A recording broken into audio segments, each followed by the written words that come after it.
Assalamualaikum warahmatullahi wabarakatuh. Saya Kanisa Jasmine Praseila Zarasianto dari Sains Data UPN Veteran Jawa Timur dengan NPM 2208301116.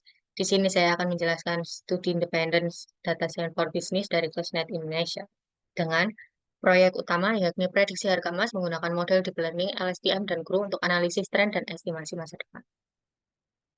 Selain proyek utama tersebut, saya mengerjakan beberapa proyek seperti proyek NLP, kecerdasan bisnis, fisik komputer, pemodelan data bisnis, proyek basis data, analisis data serta berpikir kritis.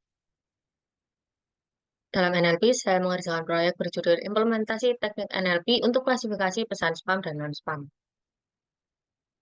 Pesan spam menjadi salah satu tantangan besar di era digital karena dapat mengganggu komunikasi dan menimbulkan resiko keamanan seperti phishing dan malware. Maka dari itu, mengembangkan model klasifikasi pesan spam dan non-spam dinilai dapat berguna dengan menggunakan NLP. Data yang saya gunakan dalam analisis ini merupakan data spam CSV yang saya dapatkan dari mentor mitra studi independen yakni Korsnet Indonesia dengan data sebanyak 1143 baris dan 2 kolom, di mana kolom teks merupakan teks yang akan dianalisis, sedangkan kolom tabel merupakan hasil klasifikasi yang digunakan. Dari bini ada dapat dilihat bahwa distribusi masing-masing data pada label 1 ataupun 0 memiliki banyak data yang sama. Untuk pesan yang sering muncul pada pesan spam, yakni hook, SMS, info, ketik, promo, dan lain-lain. Sedangkan kata-kata yang sering muncul pada pesan non-spam adalah nama, aku yang mau, dan lain-lainnya. Dalam pengembangan model, saya melakukan inisiasi vektor dan label, word embedding, TF-IDF untuk melakukan pembuatan data teks, serta data splitting untuk membagi data pelatihan sebanyak 80% dan data uji sebanyak 20%.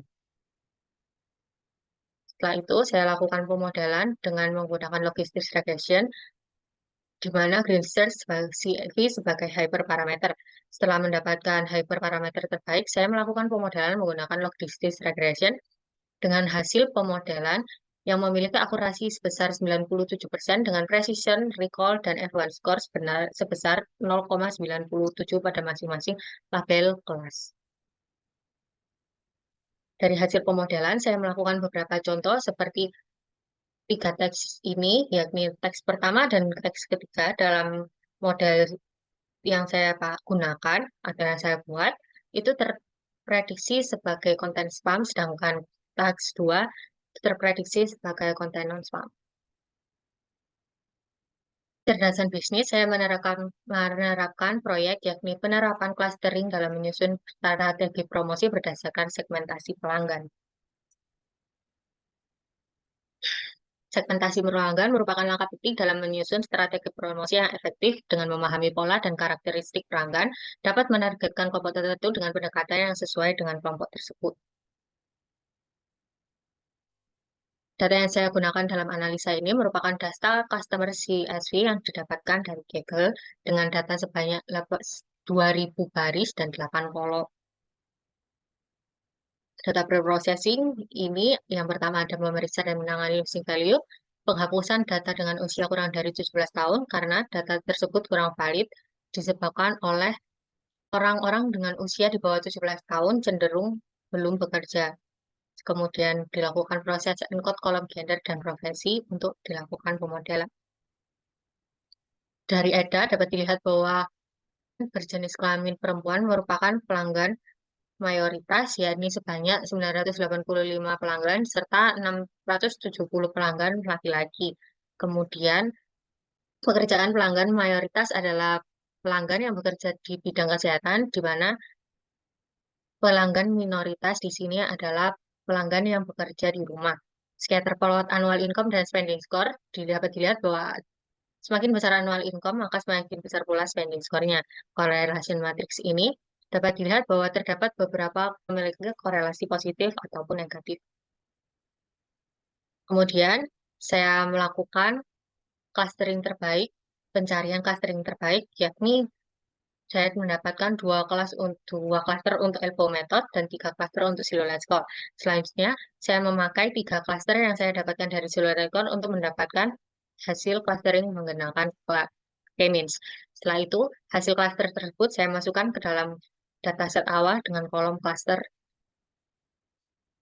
Hasil pemodelan dapat dilihat bahwa terdapat pelanggan yang memiliki pendapatan tahunan lebih besar, spending score lebih besar, kebanyakan berada di klaster 2.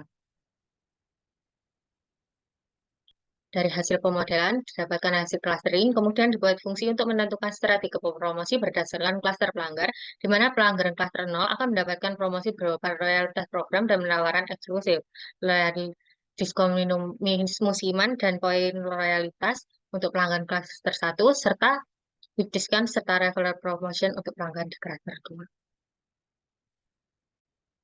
Dalam proyek pemodelan data bisnis, saya menggunakan proyek klasterisasi jam penjualan untuk pemodelan perilaku konsumen penjualan kopi di vending machine. Vending machine merupakan salah satu solusi praktis dalam memenuhi kebutuhan konsumen akan minuman termasuk kopi. Namun perilaku konsumen yang beragam, terutama dalam waktu pembelian, seringkali sulit dipahami tanpa analisis yang mendalam. Dalam memanfaatkan data penjualan berdasarkan waktu, analisis klasterisasi dapat membantu mengidentifikasi pola perilaku konsumen untuk mengelola stok, penyesuaian strategi promosi, ataupun mengoptimalkan operasional mesin. Data yang saya gunakan di sini yakni data vending machine coffee sales CSV yang saya dapatkan dari Kaggle dengan data sebanyak 2.341 baris dan 6 kolom.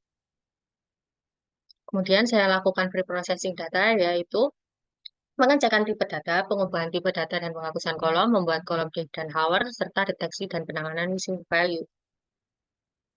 Kemudian saya lakukan visualisasi EDA, dapat dilihat bahwa penjualan kopi terbesar yakni Americano Milk Mix sebanyak 24,2%, sedangkan penjualan kopi terkecil adalah espresso sebanyak 3,7%.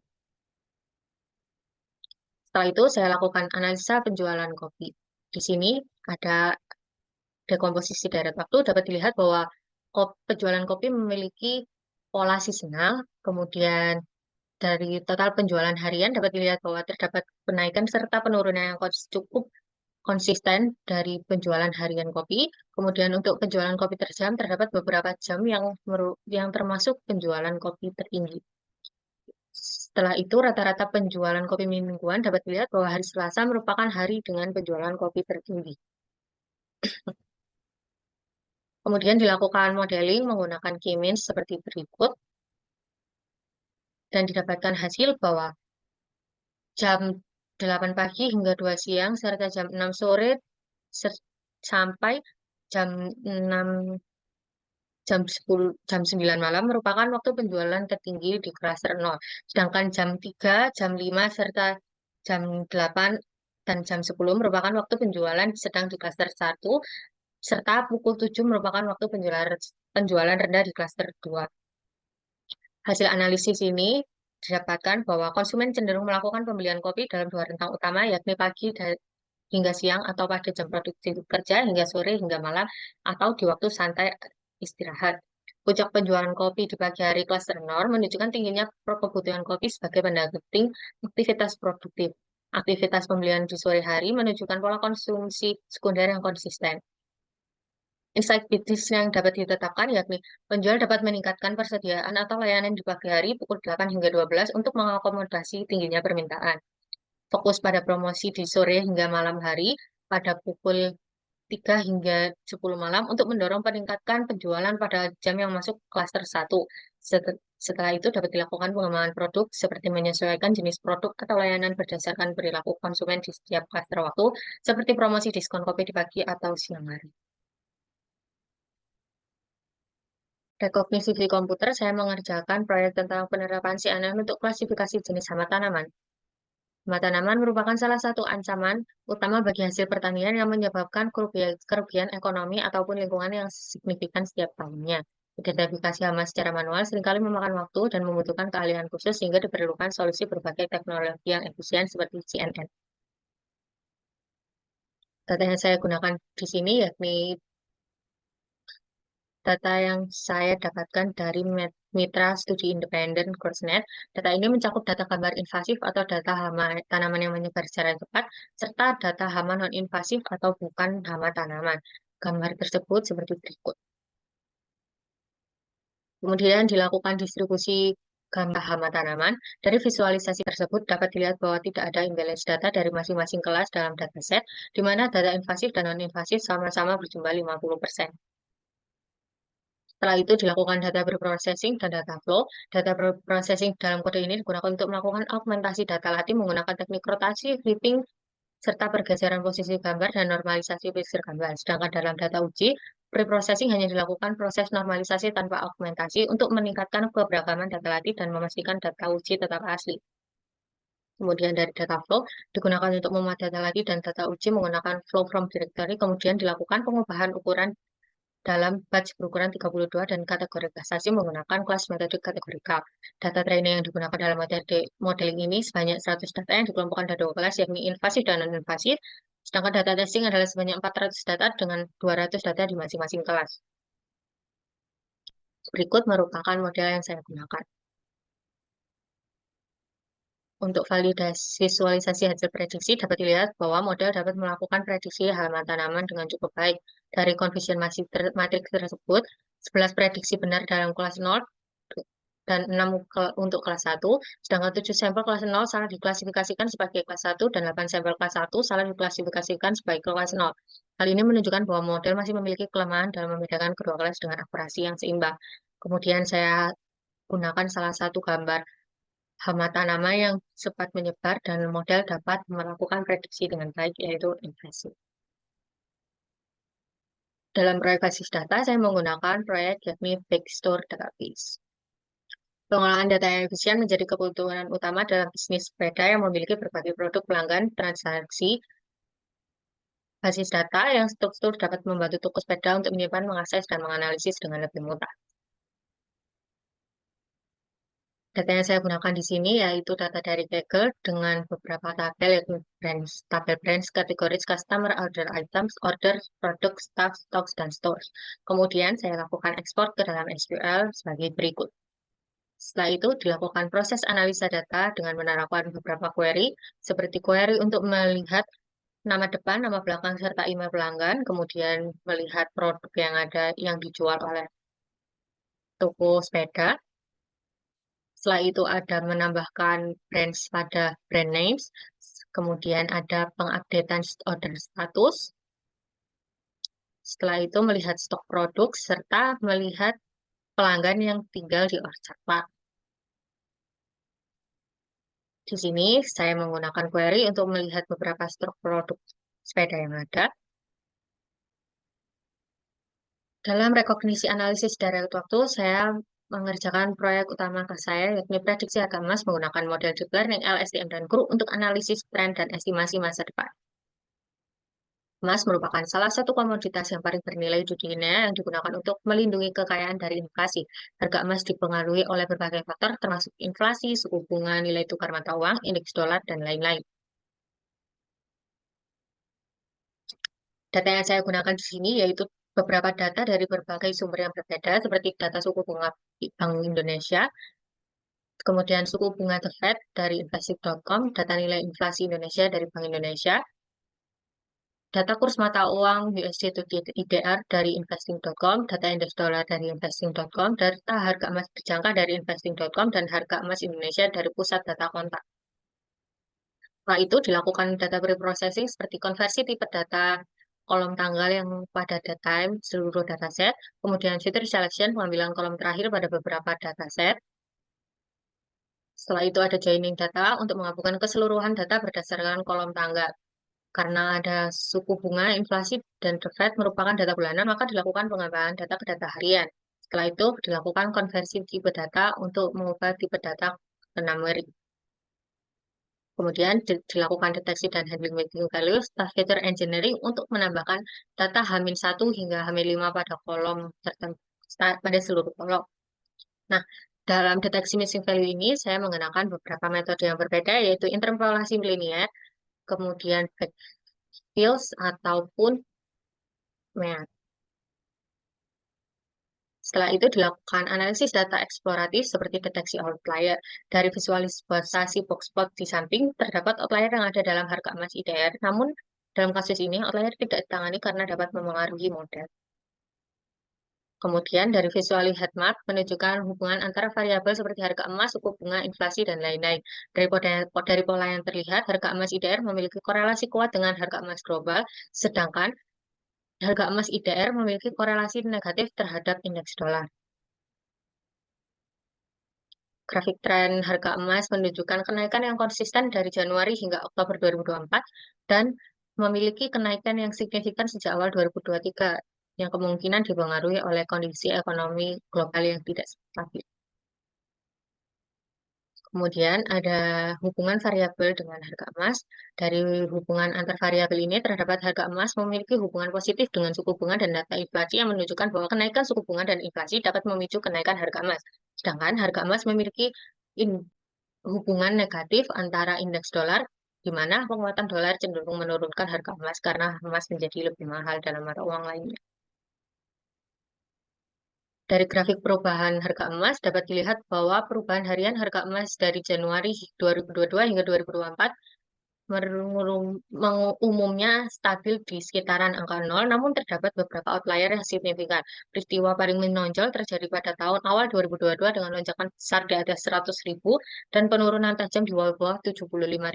Setelah itu, fluktuasi berjalan secara normal.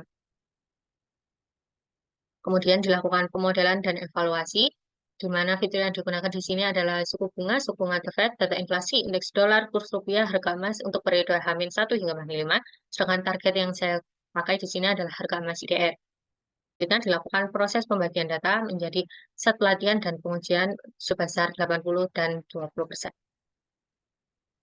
Kemudian dilakukan pemodelan dan evaluasi menggunakan LSTM dan CRU untuk memprediksi harga emas. Setelah itu, dapat dilihat bahwa evaluasi modal ada sebesar 0,0053 di training loss dan 0,053 di fall loss yang menunjukkan konvergasi dan performa model yang baik.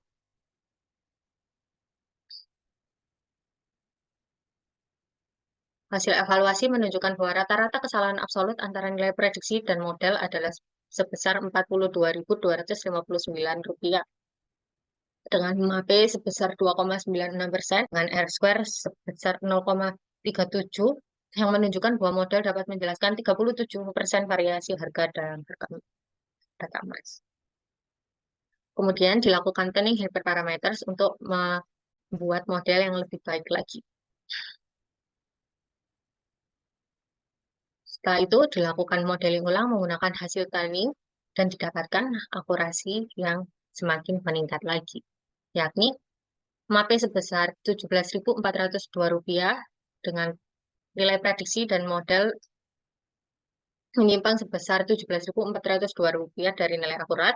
Rata-rata kesalahan prediksi sebesar 1,25% yang menunjukkan bahwa model lebih akurat dalam melakukan prediksi atau hemat. Terdapat kesalahan rata-rata yang lebih besar dari nilai MAI, yakni sebesar Rp21.130 dalam beberapa prediksi, di mana didapatkan nilai R-square 88% yang lebih besar daripada model yang sebelum dilakukan tuning, yakni sebesar 37%. Kedua grafik tersebut menunjukkan hasil evaluasi model prediksi harga emas menggunakan LSTM dan CRU, di mana model dapat memprediksi secara baik. Dari hasil pemodelan ditampilkan hasil prediksi 1 hari ke depan, yakni 1 November 2024. Hasil pemodelan menunjukkan bahwa harga emas untuk tanggal 1 November adalah 1.554.393, sedangkan harga nilai aktual adalah sebesar 1.547.000 dengan perbedaan sebesar 17.393 atau sekitar 0,48% dari harga aktual. Setelah itu, untuk rekognisi berpikir kritis, saya menganalisis data harga emas menggunakan metode lainnya seperti LSTM dan SGBOS. Dari LSTM model, saya mendapatkan hasil MAI sebesar 121 atau MAP sebesar 8,47, di mana hal tersebut sangat besar dibandingkan dengan menggunakan model LSTM dan CRU. Sedangkan untuk SGBOS model, saya mendapatkan hasil MAI sebesar 280.000 dengan MAP sebesar 19,64%, di mana hal tersebut sangat besar dibandingkan menggunakan LSTM dan CRU ataupun model LSTM. Sekian presentasi dari saya. Wassalamualaikum warahmatullahi wabarakatuh.